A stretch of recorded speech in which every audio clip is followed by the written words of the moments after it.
Welcome. So I know a lot of you, though I guess you don't know a lot of you. My name is Marissa Parham. I am the director for 5 College Digital Humanities. I'm also an English professor at Amherst College. This is actually the second talk in our really wonderful speaker series. I'm so excited for this one. Our next talk is going to be on Hari Stephen Kumar.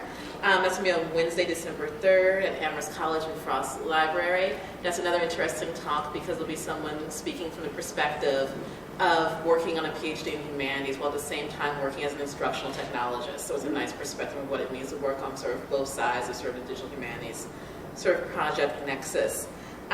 Thanks again also to Amherst Media for recording. We encourage you to engage our talks as much as possible, the audience members as much as possible, on social media, on Twitter. Here are hashtags, 5CollegeDH, also at Edmond Chang directly. He's our speaker today.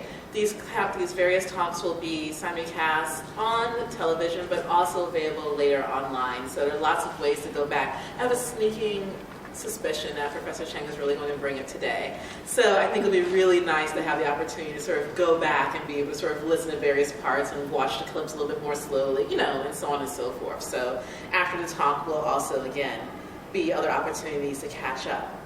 So our guest today is Edmond Chang, who's coming to us from the English department at Drew University. His talk on Love and Mechanics, Queerness, and Straight Washing in Digital Games, I think is going to be a very exciting opportunity for us to really absorb and sort of listen to a critical perspective on digital video games. I think this is always particularly important because the sort of media complexity of video games, what kind of space they occupy as a medium, is actually particularly difficult to think about, and being able to bring a critical perspective to that is particularly important to the technical and discursive complexity of what's at hand.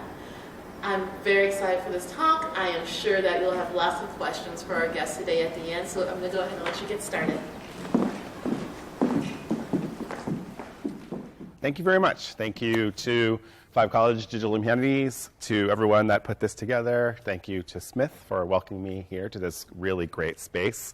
So because the space is, it's nice and small and there are a few people here, I'm going to do a little bit of mixed media. I've been sort of experimenting with reading and not reading, and so we'll see how this goes.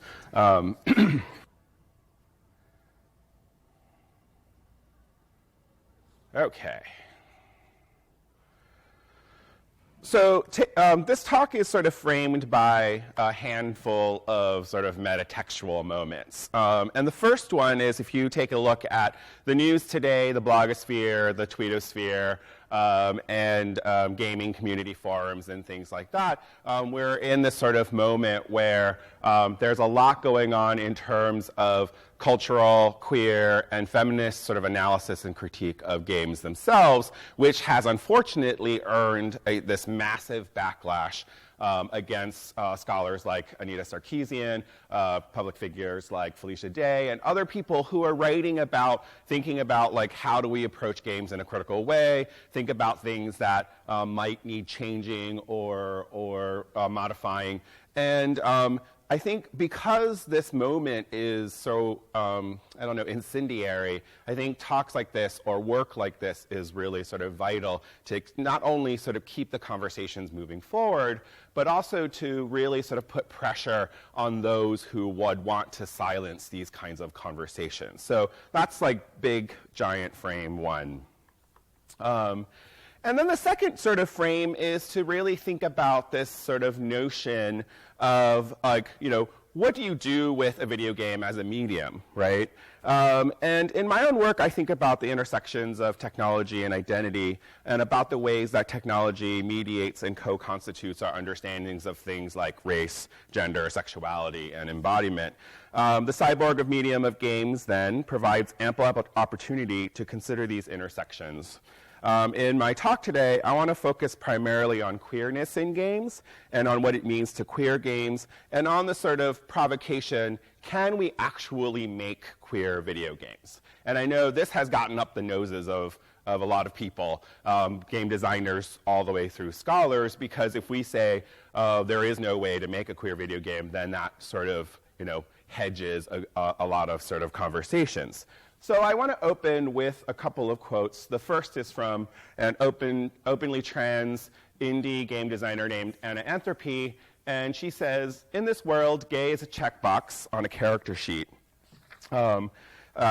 A Boolean, a binary bit, not an experience that greatly changes one's life, identity, and struggle. Token characters are not the product of queer experiences.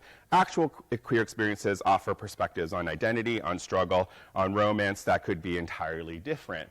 And I follow that up with Todd Harper, who's also talking about this idea that if we're thinking about queerness and video games, that it has to be more than just window dressing. It has to be more than just a checkbox that you decide whether your character is queer or not, gay or not, and so on and so forth. Anthropy's indictment of the straight, white, able-bodied, cisgender privilege in games and in the game industry provides a scatterplot of terms and tensions that frame the problem of queer games. Content versus experience, Boolean checkboxes versus the multiplicity of identity, and the inescapable binary structure of digital computers. So this is the sort of central core that I'm thinking about right now, that at base, computers are ones and zeros, ons and offs, yeses and nos, and given that sort of structure of at the algorithmic level, is it possible to have something in between, those sort of binaries? And that's something that we'll think about as we go. Video games then evince for us what I have called the technonormative matrix, which is the technologically enhanced and informatically infected version of Judith Butler's heteronormative matrix, the matrix of power and discursive relations that effectively produce and regulate the intelligibility of sex, gender, and sexuality for us. Designing, queering video games then must grapple with the fact that interface, mechanics, programming, platform, and even electromagnetic states simultaneously allow for flexibility and heterogeneity, yet are also determined and controlling. So what's the solution? Right now, most video games that sort of tackle queerness, I apologize for the darkness of these images, tends to be at the level of content, at the level of narrative. And I'm not saying that we shouldn't be telling stories about queer people in games. But for the most part, games like Bioware's Dragon Age series and the Sims franchise, so those are the first two images, the Fable series, and so forth, really sort of focus on things like marriage plots, same-sex sex, or same-gender sex, and sort of romance plots that either end in marriage or don't. And I think we need to sort of move beyond those kinds of representational strategies. So I'm going to focus on one just because it's fun and sexy all at the same time. BioWare's Mass Effect series, and in this case Mass Effect 3, allows for same-sex relationships, right? And so I'll give you a clip of it's gonna be a scene from BioWare 3. It's gonna be what it is.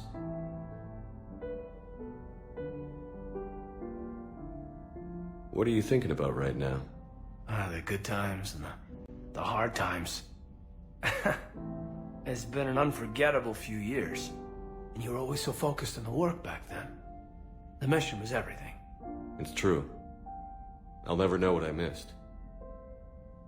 So tell me, how is this kind of distraction supposed to win us the war? I'm not a distraction. I'm here to help you relax. Relaxing will help you focus. We all know what's coming now. I lied. I didn't come here for a quick drink.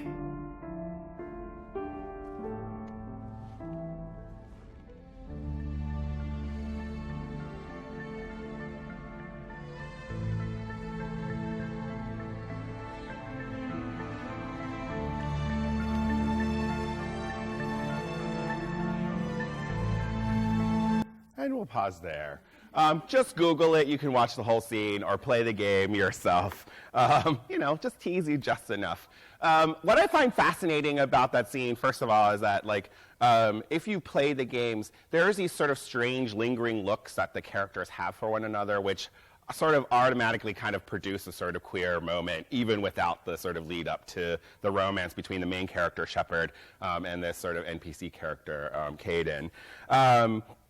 So what's interesting about this is that, and I'm sorry, you probably can't read this, but in order to get to the relationship with Caden, you actually have to do a lot of things. One of them is that Caden has to survive the events of the first and second Mass Effects. So if he's dead, you can't romance him, right? So that's an on or off right there. And then things like, I'll read things like, all serious relationships are final. You can only have one romantic relationship. Entering one will nullify the others. Rule of thumb, always choose polite or paragon choices. And that's like how you react to certain situations. And so given this, like if you're like, well, what if I want to break up with him and date someone else? Or what if I want to pursue a different same-gender relationship, but that hasn't been programmed into the game? It's impossible, right? And so here, the ability to have this relationship is great, but it's all within the confines of what's been programmed, what's been allowed or not allowed. And obviously, there is movement here that developers are saying, hey, let's include these kinds of choices. And I think that's important to sort of highlight. But we have to move towards a sort of more, I don't know, flexible is a really weird word, but a flexible understanding of these kinds of things. What all of these examples reveal is that queerness is window dressing, a menu-driven identity, to quote Lisa Nakamura, a yes or no choice, and that replicates the rather limited binary of hetero or homo, gay or straight, and more insidiously, the conservative belief that sexuality is a choice, right? Like, you could argue that games sort of say, well, you can just make your character gay because you can choose that sort of, lifestyle, quote unquote. That it isn't sort of packaged entirely with the way that the game works or the character is designed and things like that. And that's something to sort of think about as well. The tyranny of the binary, of the Boolean, of the technonormative matrix is what Alexander Galloway calls protocol. This proscription for structure, this regulation of game space, is fundamental to digital computers and to games. After all, what is a game but a system in which players engage in artificial conflict defined by rules that result in a quantifiable outcome, right? And so these are just quotes that sort of say that, even as much as we want to evince sort of like open world games that allow players lots of different kinds of choices and abilities, at some point those decision trees that have been mapped out for the game come to an end. And it's really difficult to add other choices or to make things sort of more queer.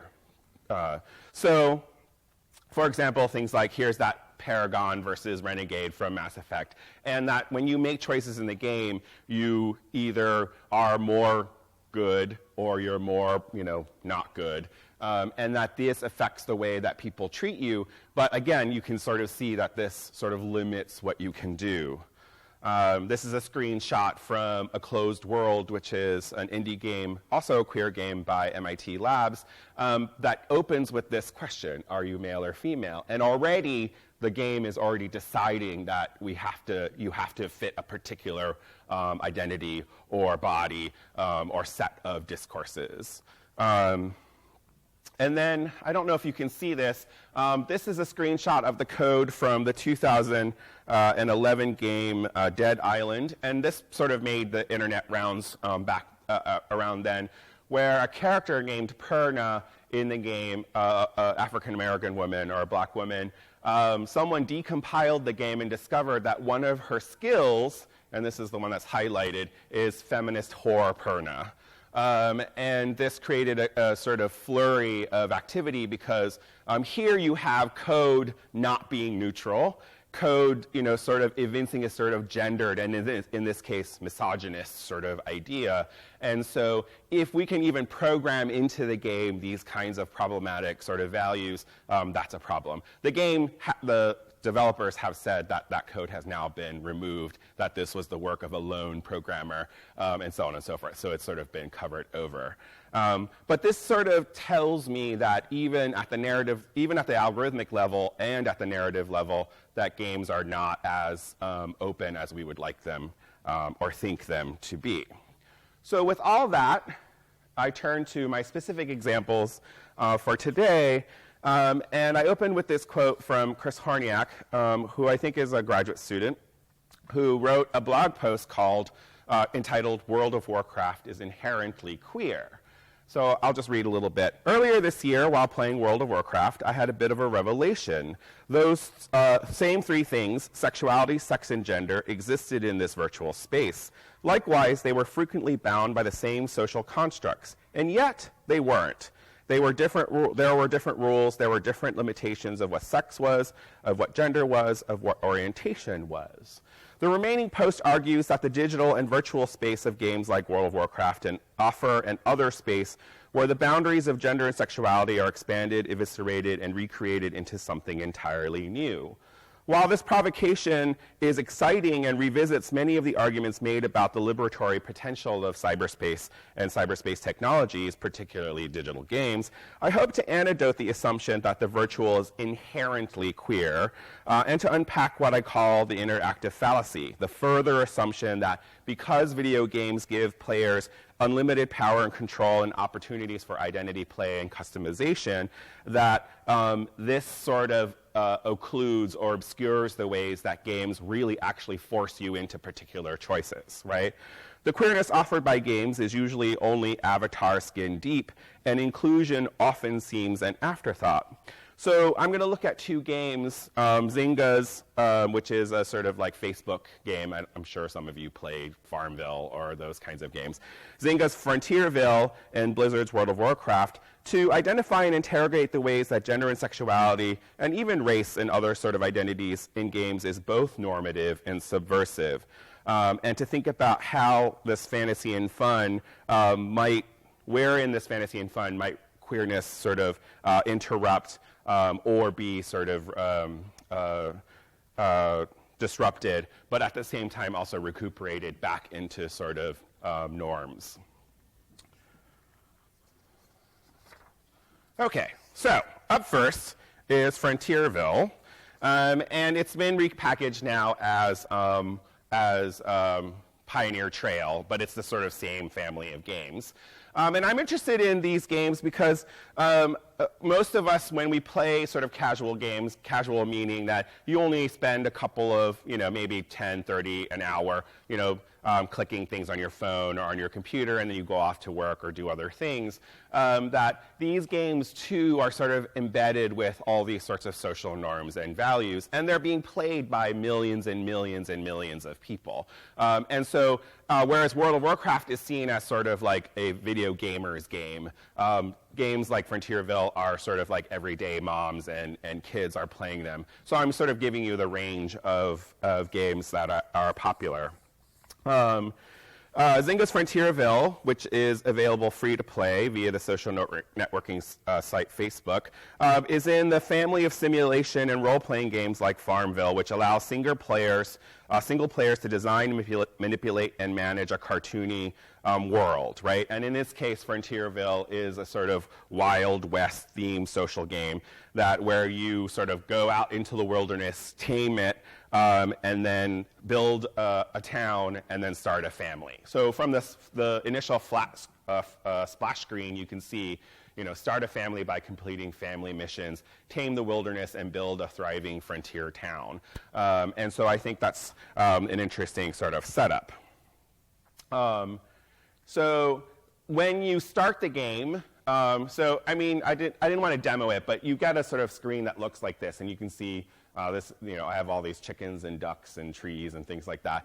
And what you do in the game is you just click on them. So if you want to harvest chickens, you just click on them. You don't kill them. You get something from them. I don't know. It's not really eggs. Or if you want to clear a plot of land, you just click on it and things like that. So, other game theorists have talked about that this is really just sort of, you're basically playing a spreadsheet, right? Or management resource kind of thing. These are sort of training games for the information work world, right? And so, but what happens is after you get to a certain point, you get a letter, and this one says, "My darling, I'm packed and ready to go. I will see you very soon.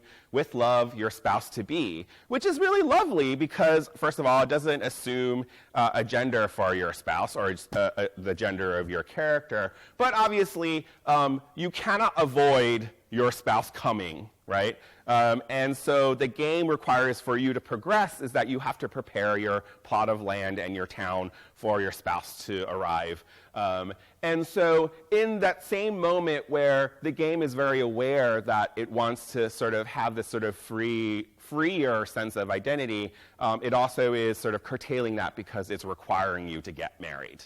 And then what you do to get ready for your spouse, which every spouse expects, is to gather 150 food, pay 3,000 coins to, get everything ready, buy a cow, and so on and so forth. So there are more than things like that. But you basically have to prove things like you have prosperity, you have a house, and you can protect the land and things like that before your spouse will come. Then, when your spouse does arrive, you get to pick what your spouse looks like. So again, a moment where there is some freedom to choose, right? So my character is a man. You can sort of see the corner of him right there. And you can decide whether your spouse is a man or a woman. Again, here, there is this flexibility to choose who you want to be married to or to be connected to. But again, the binary of man and woman is still sort of maintained all the way down to the sort of pink and blue icons. So, and you can play with like what they look like and things like that. Excuse me.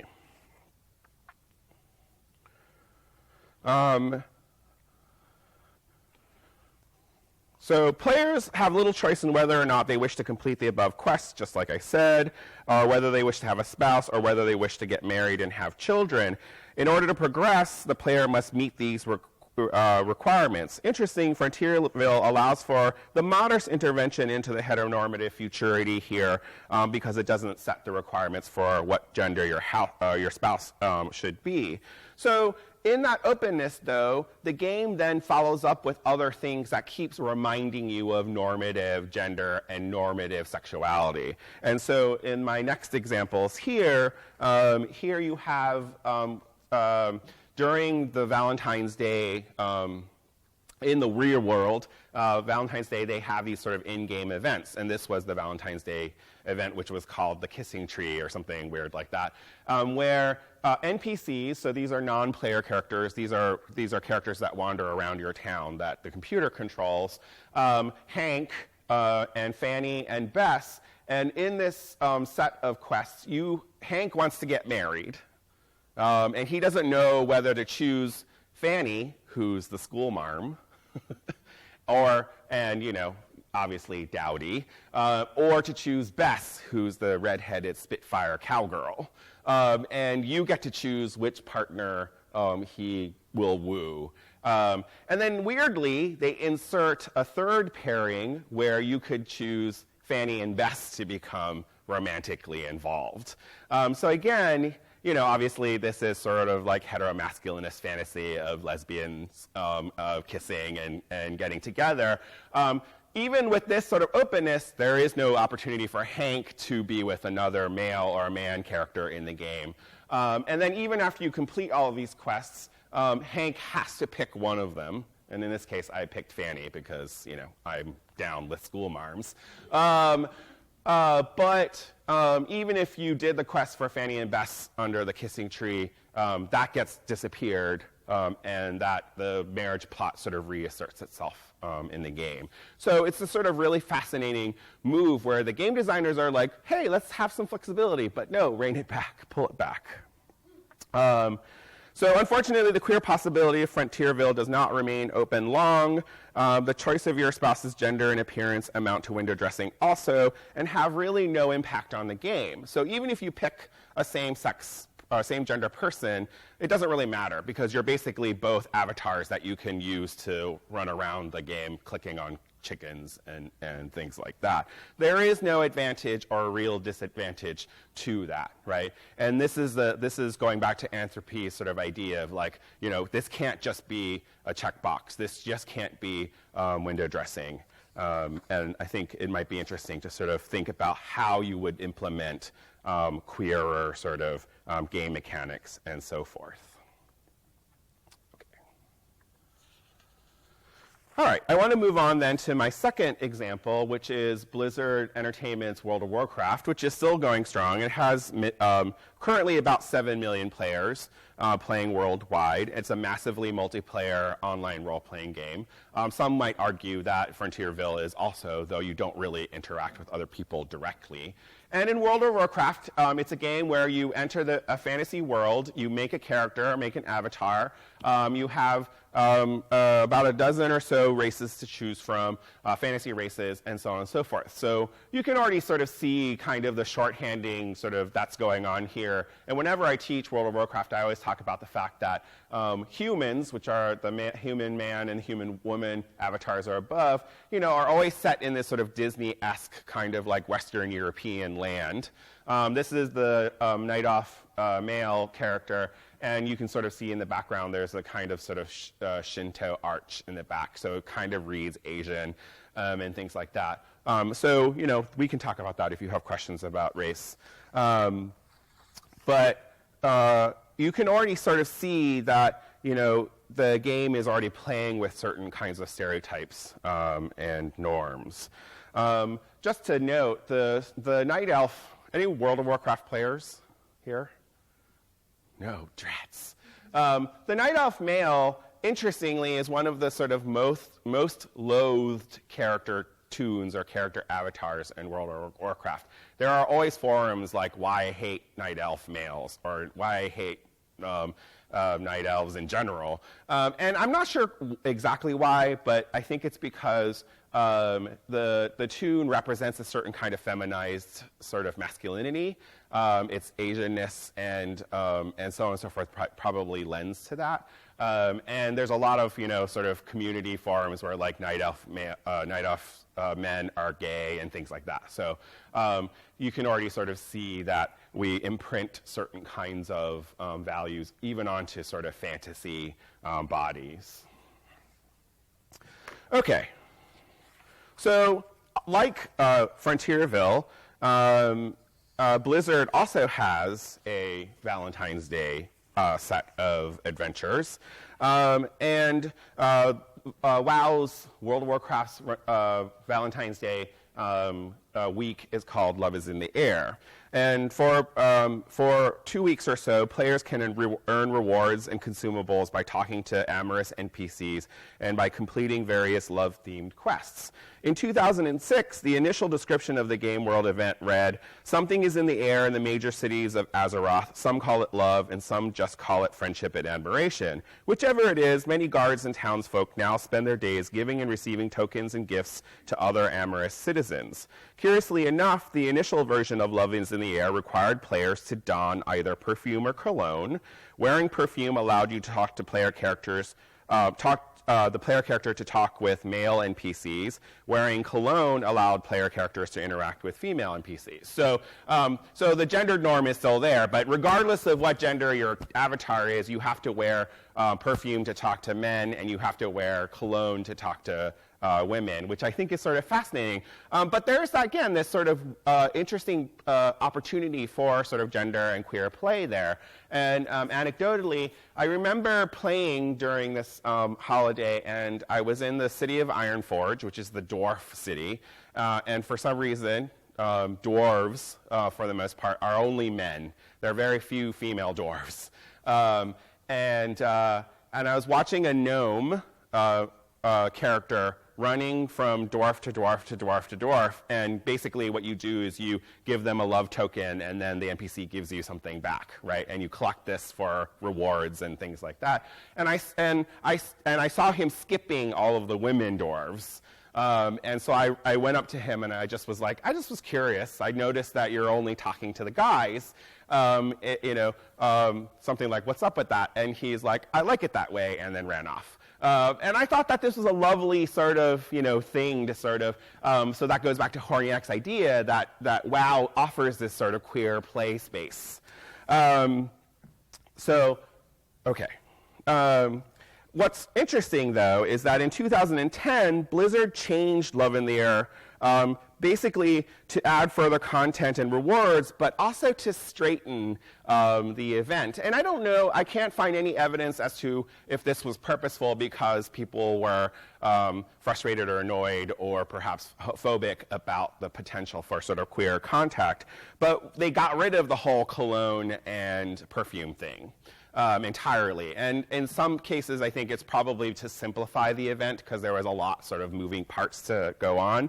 Though the revised quests still require the player character to give lovely charm bracelets to various NPCs, the overt erotics of love and desire have been diluted.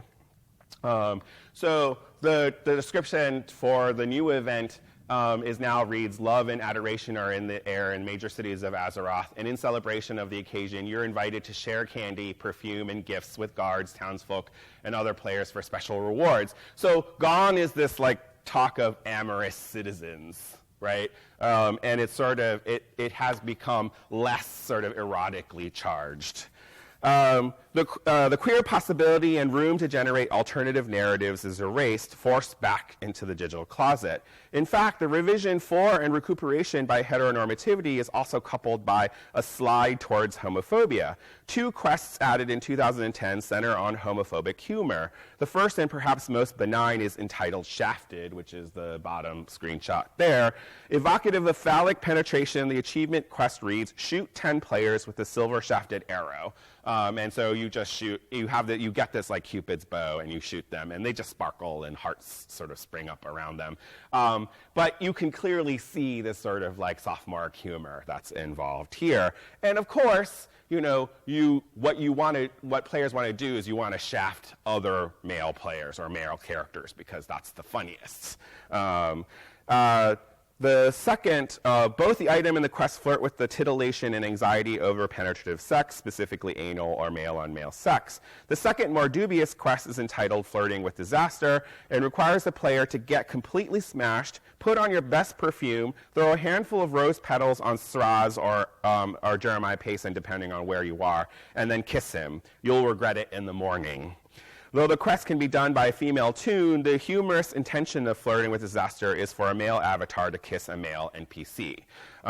When the player character drinks in-game to the point of being completely smashed, WoW's game engine actually clouds the player's screen so everything gets fuzzy. And these beer goggles then are part of the joke as they must engage in a kind of gay chicken and flirt with a male tune. So I don't know if you've ever fallen into a YouTube hole where you look up things like gay chicken.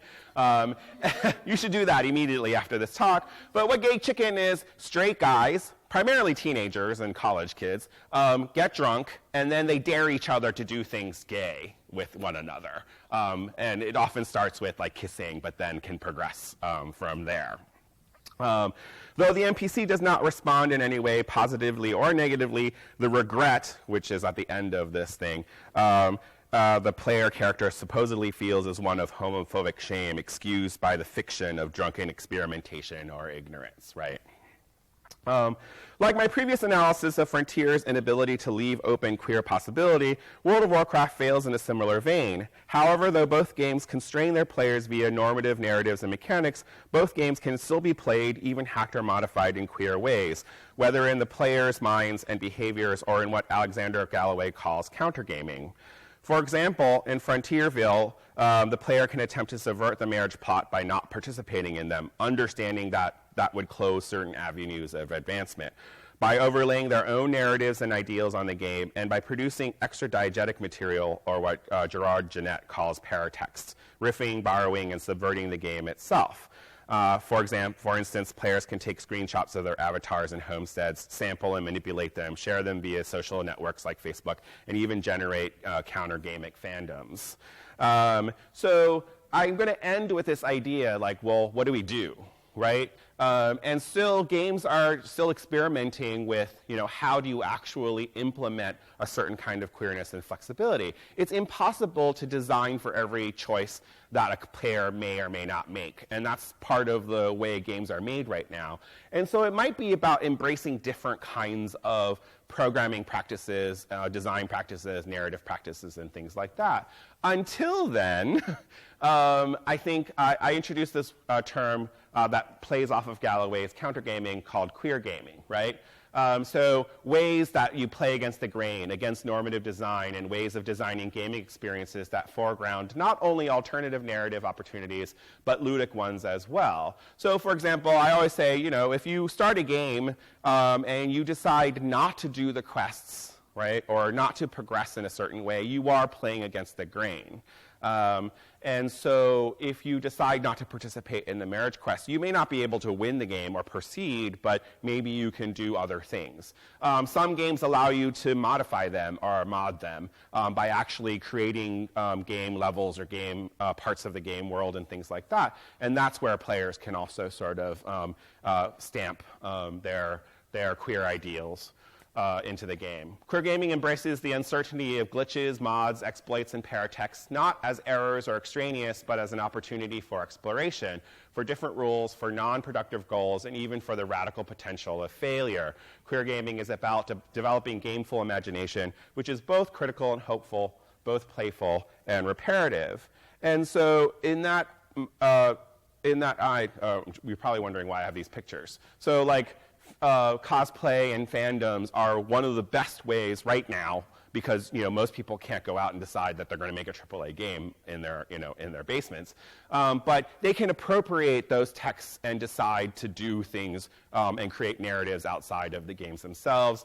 And then people are making games or thinking about games to sort of try to upset the expectations that are there. So I just took a screenshot of the end of a Mario level where the princess is always in another castle, and I just said prince, again, to sort of subvert this idea. So I'm going to end, so that we have time for Q&A, with a game by Merritt Kopas called Lim. I'm going to see if this works. Let's hope it does. Okay, so Lim is a very simple game where you play a square. And I'm going to see, hopefully this will be not too loud. And you navigate a maze. And as a square, you start flashing colors.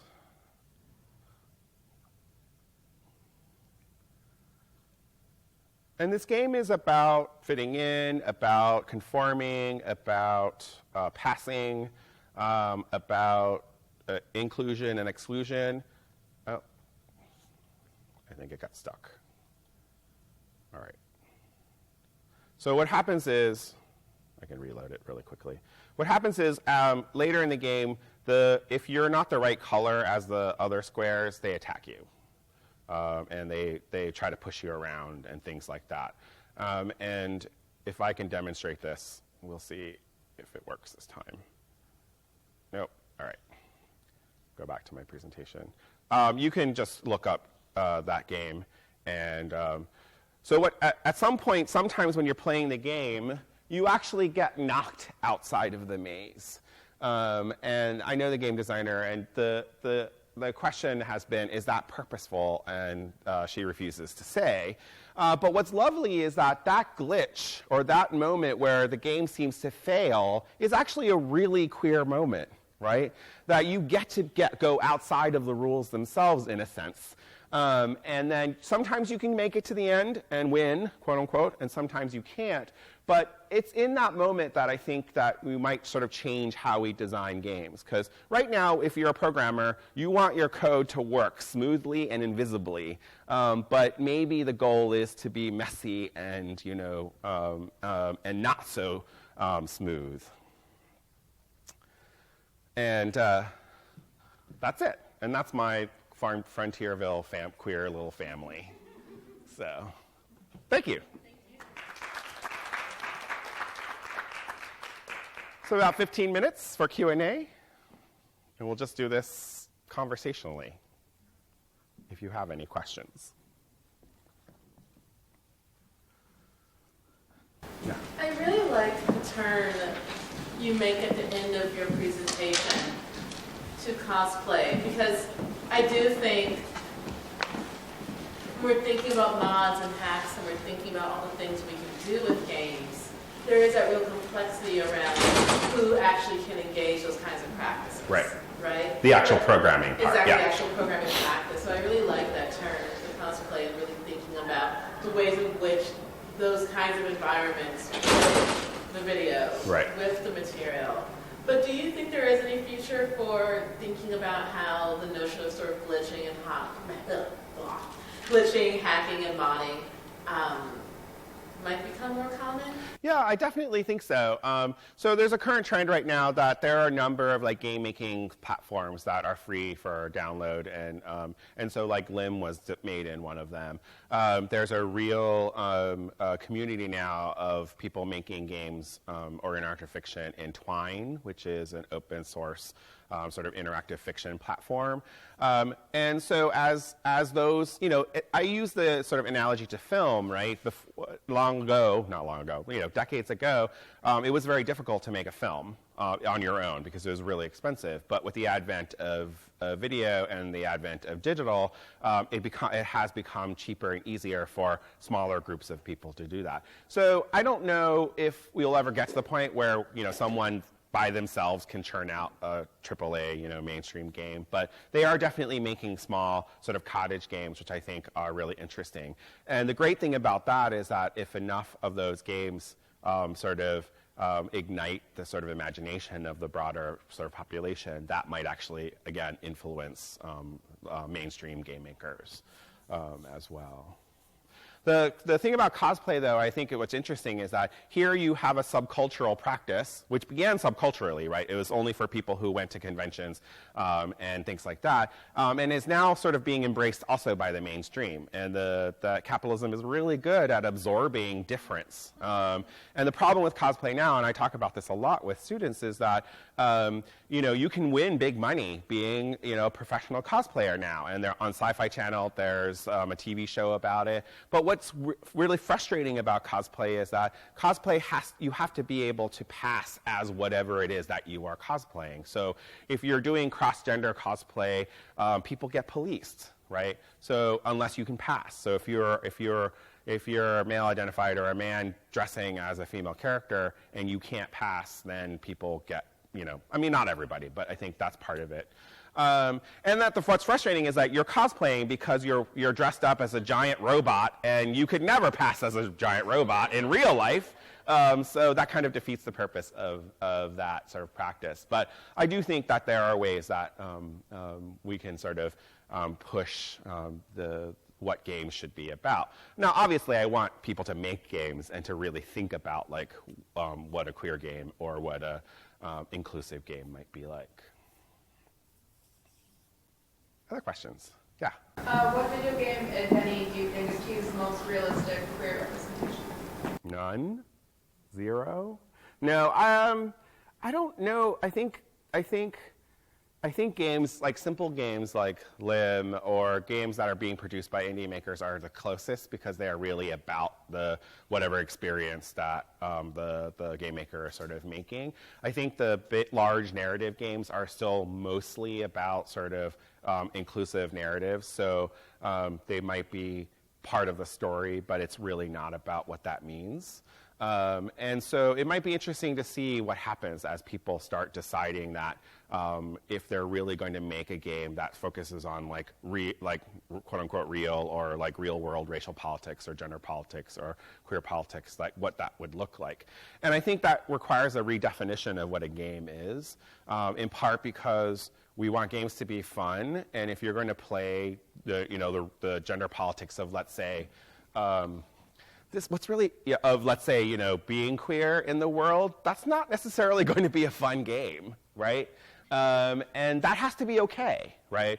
We watch plenty of movies and read novels and look at art that is not necessarily pleasurable, right? But it's definitely still compelling or interesting or thoughtful, and that might be part of the sort of change, right? Right now, games are still protected by the idea of the magic circle, that it's just for entertainment or it's just for play, and we have to move past that, I think, culturally before games will actually really change. I don't know if that helps answer your question, but there's still a long way to go, I think. Yeah. Sorry, I'm just really interested. I'm thinking about protocol, Mm-hmm. you know, from earlier in your presentation. I'm thinking also about word you just used, protection. And there's a way in which the sort of interface between protocol and protection sort of determines that all identities on some level, it seems from what you're saying, all identities in these games are always going to be window dressing. Yeah, on some level. Right? And so how do we think about the ways in which, I mean, I'm coming from a particular perspective on that, and I'm thinking about your use of the term passing. Right. Right? And the ways in which, the more you think about passing, it doesn't show you more about the normative, it shows you how more and more there is no normative. Right. It's more and less successful passing, right? And so I'm wondering how we can press that against, as a question sort of thing, like how we can press that against the notion, press this notion of the normative, press the notion of protocol, and press the notion of passing against pleasure. Right. Right. I don't know. I think that there are a couple of ways at this. I think that inclusion is definitely, like, including something is better than nothing at all. So that window dressing at least is a step, right? But it might be interesting to go back to, again, remediate other mediums and do what they, you know, so like when you read a novel about a queer character, but it's never said that this character is queer, there are ways that that narrative clues you in, you know, on what's going on. So I'm thinking about something like Nella Larsen's Passing or novel or any of those kinds of novels. So what if games also did that, right? Films do it regularly, right? We're like, wait, that glance was a little too long, or that fade to black is interesting, right? And so like if we saw that Caden and Shepard scene where he says, you know, you have to relax, blah, blah, you know, which sounds like a terrible porn beginning, right? And it just stops there and fades to black and just leaves that lingering moment so that every single glance thereafter, you're always like, something's happening here. So I think that's a definite direction that we can go for sure. But the window dressing is sort of difficult because games are sold as algorithmic objects, first and foremost. So things like the move towards being able to customize your character is that's just reinforcing the sort of the menu-driven identity sort of aspect, right? And again, even if you could customize your character within a pixel, you know, of its life, it's still not enough because, you know, people are going to be like, well, I want one more pixel, right? Why didn't I get this other pixel, right? And so it might be about, like, you know, working within the constraints or even just sort of undoing that entirely and sort of saying, well, let's focus on something else. I don't know what that looks like yet. Like there's something there about the drive to be represented on screen. Right. Yeah. Yeah. So I think that's you know, representational politics is still important, but we're still hung up on that because that allows us to not think about the algorithms running underneath it, and I think we have to do both. I always say, like, if you're like, oh, I'm going to play a game as a Native American, you know, at the time of Columbus or colonization or whatever, right? We have all these games set in historical periods, or even as an African American or a black person that's been, you know, brought over to American soil. And the game starts, you make your character and design them, it's all great. And the game starts and someone in the game, the NPC says, hey, you don't belong here, and kills you, and then the game ends. I'd be like, that would be awesome. Not because again, that's not fun, you know, and people are like, wait, that's not a game. We can't, you know, I paid $70 for dying, right? But I think, again, that sort of, again, artistic move is an interesting sort of thing, right? Whereas you have like games like Dragon Age where you are playing a slave for all intents and purposes, or a person that is sort of in the under populations of this world, and then you're the very sort of typical fantasy storyline where you rise from nothing to being the supreme, you know, hoo-ha of the universe. And I think we have to get, you know, again, sort of move past kind of these sort of stereotypical lines.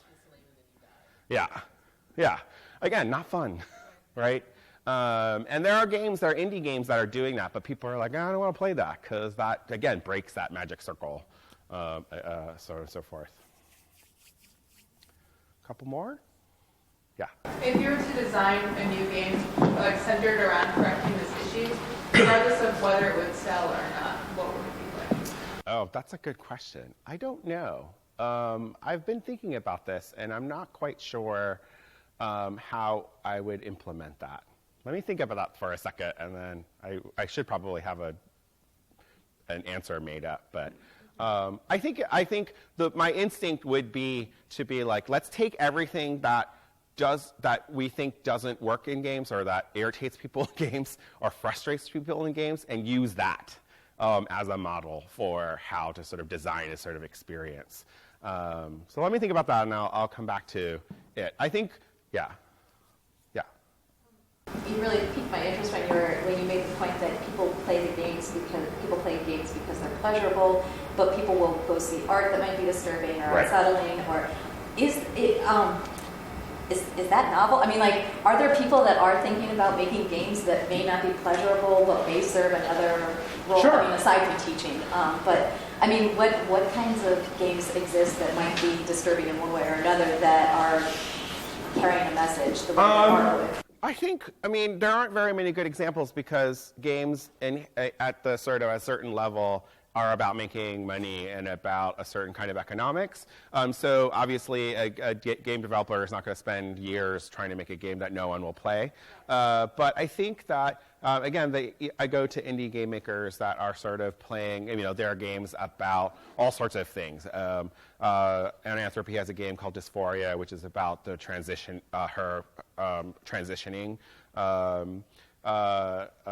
And there are games I know that are about, there's a game called like Darfur, I think it's called Darfur, but it's about sort of thinking about how refugees in Darfur sort of get water.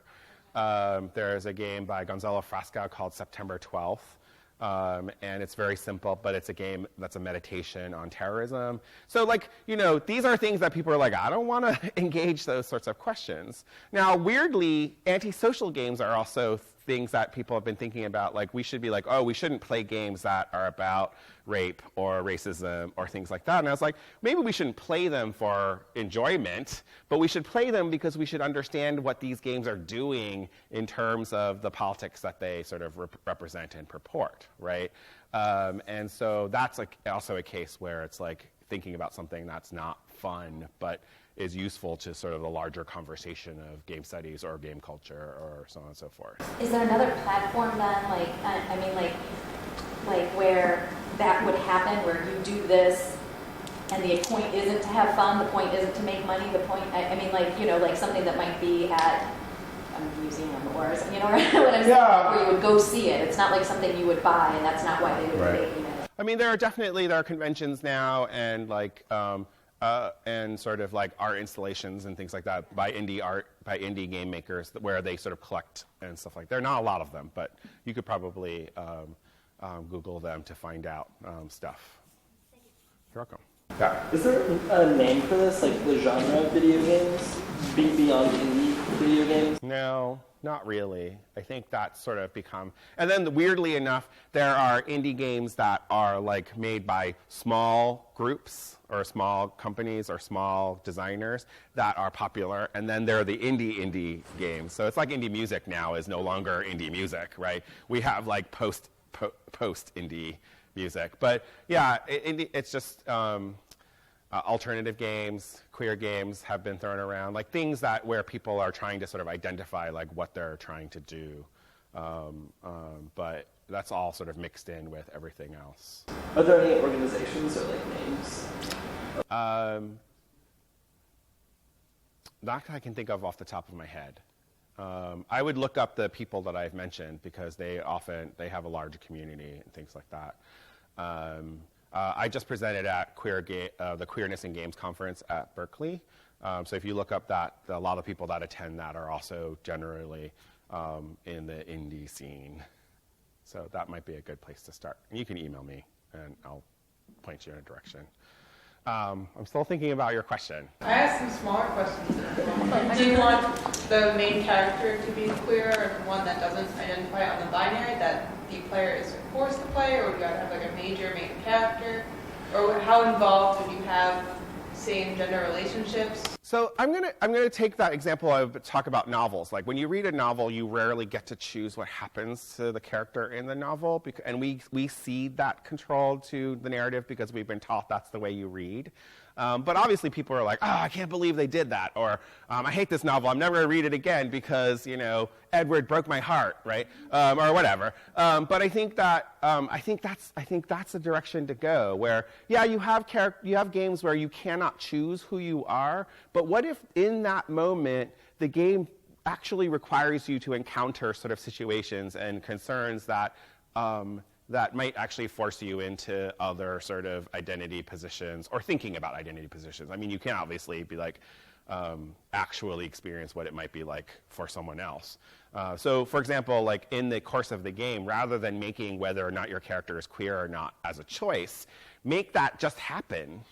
And that your goal is to navigate those conditions as they are occurring rather than choosing yes or no, right? Because in the real world, you don't get to choose yes or no whether you're going to do something about this.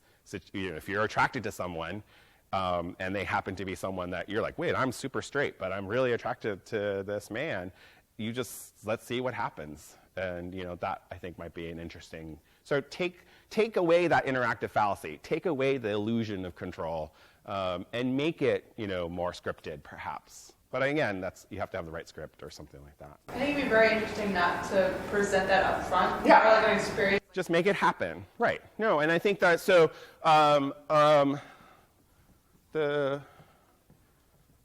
can't remember the game now. But there are games now where, people are putting Easter eggs, sort of like queer Easter eggs in the game, and characters are discovering them after the fact, right? And one of the most famous ones is the Metroid series. The main character is in a space bodysuit for all of the game, and kick-ass assassin, warrior person. And then somewhere down the line, it was revealed that character was a woman, and people were like, "What?" Because again, I think I'd like that "what" moment to happen more. I think that would be sort of lovely to think about. Last one. Mine kind of has to do with your question.